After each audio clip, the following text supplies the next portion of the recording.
when the Great Whale River project was announced, actually from the first project, when they flooded our lands, they flooded our lands about the size of the New England states. So you can imagine 5 new communities were dispossessed. There are 10 Cree communities.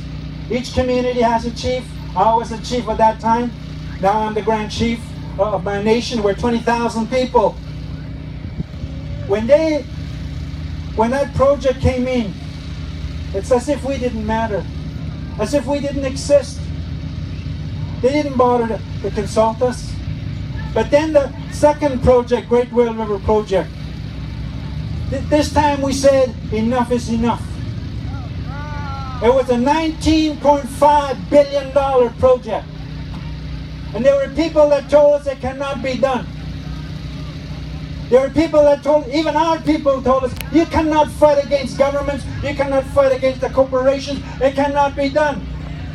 But when you believe in your heart, when you know your identity, when you know who you are, when you know your own culture, when you know your own way of life, one has to stand up to be able to speak for the land, to be able to speak for the water. One has to dare to do something that's never been done before, to bring people together. That's what we did with Great Whale. We were willing to go out of our community. I'm from a small community, very isolated. No access road. I grew up in a tent frame until the age of 16. I went down to the water to get a pail of water. If I want to eat, well, I had to go fish and hunt. If I want to cook something, I had to cut wood, split it. So I know what it's like when you have nothing, when you're considered poor. But I wasn't poor. I remember one time this Indian Affairs agent came to our reservation where I was doing a survey, telling my people when we lived in teepees and tent frames, you need a bedroom, you need a living room, you need a kitchen. I'm only 12, 13 years old. My parents, they don't speak English. I went up to the Indian Affairs agents at 12, 13-year-old, and I pulled on a shirt and I went like this, sir, my parents don't speak English, but you're talking about a living room. You're talking about a playground. You're talking about a kitchen. Come with me. I will show you my playground. And I took him to the bush. I said, as far as you can see, that is my playground. I said, you want to see my kitchen? Where we used to smoke fish? Where we used to build fires? I said, that is my kitchen.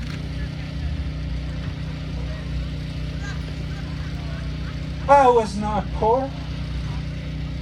It's how you see yourself. I was not poor. The white man thinks we're poor. We are the wealthiest. We have the land. We can walk on it. We have the animals. We have the water. You know, one thing that we did, I hope this will help you. When we fought Great Whale River project, a $19.5 billion project that would flood an area the size of New England states, we appeared before standing committees in the House of Commons, in the Senate. We did all kinds of things. We protested. But then we found out it was the Americans that were buying the energy.